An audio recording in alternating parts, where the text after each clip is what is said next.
50% de la population a moins de 20 ans. Une jeunesse qui fait trop souvent la une des journaux, délinquants, violents, déscolarisés. Zaïdou Tavandaï veut croire en cette jeunesse, une richesse selon lui qu'il faut accompagner, raison pour laquelle il a fait de l'éducation sa priorité, un défi majeur sur un territoire où le système éducatif est dans l'impasse. Mayotte qui a du mal à recruter les titulaires, même quand les postes sont ouverts. On constate cette année, par exemple, 30% des postes ouverts n'ont pas été pourvus. La rotation à tous les niveaux, parce que la construction a du mal à suivre le rythme de cette démographie. C'est un sujet suffisamment grave sur ce territoire d'enfants pour être laissé aux mains de l'État seul.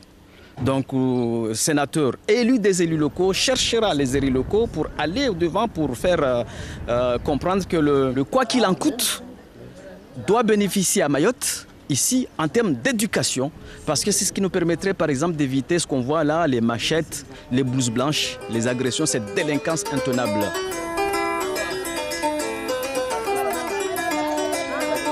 C'est essentiel.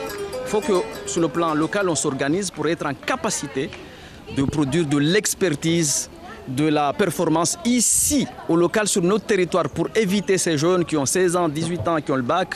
Aujourd'hui, on n'est pas loin de 4000, de partir en métropole, où à la vie, c'est compliqué.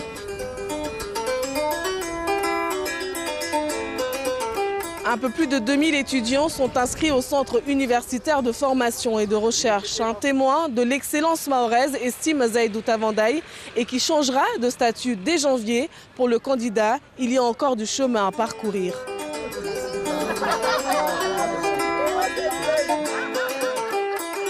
L'Institut national universitaire, c'est bien, mais ce qu'il faudrait ici à Mayotte, c'est l'université de plein exercice qui aura l'autonomie en termes pédagogiques, mais en termes aussi scientifiques, administratifs et financiers pour, en toute autonomie, créer les conditions pour qu'on, chaque année, on produise des experts, des jeunes experts de ce territoire capables de porter sur leurs épaules les enjeux de ce territoire. Qu'on fasse en sorte que les textes qui sont adoptés soient adaptés à l'île, qu'ils aient leur mot à dire sur ce qui est fait pour Mayotte et que ce ne soit pas imposé par le Parlement français en métropole et tout ça, que tout soit fait par rapport à notre île.